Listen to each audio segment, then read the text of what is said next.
राम राम भाई सभी को।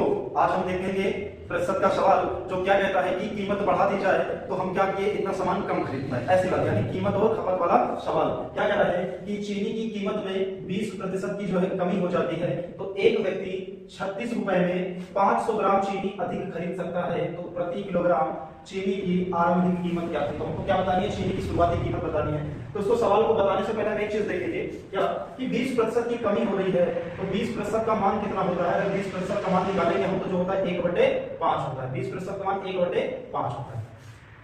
कीमत में कमी हुई तो अगर हम कीमत का अनुपात निकालेंगे तो कीमत का अनुपात कितना हो जाएगा, जब ये कोई चीज कम होगी तो ये 5 में से 1 कम हो जाएगा, यानी कम होने पर अनुपात 5 में से 1 घटाएंगे तो कितना होगा 4। ये होगा कम होने पर, कम होने पर। और यही अगर कहता है कि कोई चीज 20% अधिक हो रही है तो इसी 5 में हम 1 क्या करते हैं, जोड़ देते हैं, यानी 5 से कितना हो जाता है 6। ये होता है अधिक करने पर, अधिक। तो यहाँ पे कीमत क्या हुई, कमी हुई है, यानी रेशियो क्या रहेगी 5 से 4। अब दोबारा हमें क्या करना है, व्यक्ति 36 रुपए में 500 ग्राम चीनी अधिक खरीद सकता है। खपत की बात करेंगे तो खपत हमारी यहाँ पे कितनी हो जाएगी, 4 से 5। ये सेम कीमत का उल्टा होता है। खपत क्यों होता है इसको हम समझेंगे। जैसे कोई चीज हमारे पास होती है, आप एक छोटा सा एग्जांपल के तौर पे समझिए।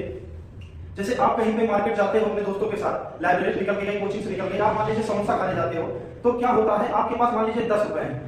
तो अगर समोसे की कीमत 5 रुपए है तो आप कितना खाते हो, 2 खाते हो। बट अगर समोसे की कीमत 8 से 10 हो जाए तो आप उतने रुपए कितना ले पाओगे, 1 ले पाओगे। यानी क्या हुआ, कीमत बढ़ गई तो हमारी जो खपत थी वो क्या होगी, कम हो गई। जहां पे हम 2 समोसे खाते थे वहां पे हम कितने खाए, 1 खाए। यानी किसी भी चीज का अगर दाम जो है बढ़ेगा तो उसकी खपत क्या हो जाएगी, ऑटोमेटिक कम हो जाएगी। और जो चीज जो ज्यादा सस्ती हो जाएगी उसकी डिमांड जो है बढ़ जाएगी, ऐसा कहेंगे उसकी खपत जो है बढ़ जाएगी। तो ये चीज हम ध्यान रखेंगे, यानी कीमत का उल्टा क्या होता है, खपत। यानी अगर कीमत बढ़ी तो खपत क्या होगी, अपने आप डाउन हो जाएगी, और अगर कीमत घटी तो खपत क्या होगी, फिर अपने आप ऊपर चली जाएगी, यानी बढ़ जाएगी। और फिर यहाँ पे क्या करता है, एक व्यक्ति 36 रुपए में 500 ग्राम चीनी अधिक खरीद सकता है। तो यहाँ पे खपत पहले 4 थे 5, यानी यहाँ पे कितना ज्यादा खरीद पा रहा है, 1 यूनिट, और उसका मान क्या है 500 ग्राम। 500 ग्राम जो है वो ज्यादा खरीद पा रहा है। यानी पहले क्या पूछा, प्रति ग्राम चीनी की आरंभिक कीमत पूछा है, आरंभिक। तो हम ये पहले देखें कि पहले कितना खपत करता था। तो अगर 500 ग्राम में 1 यूनिट का मान तो 4 का कितना होगा, 2000 ग्राम कितना हो जाएगा, 2000 ग्राम हो जाएगा, यानी 2 किलोग्राम हो जाएगा।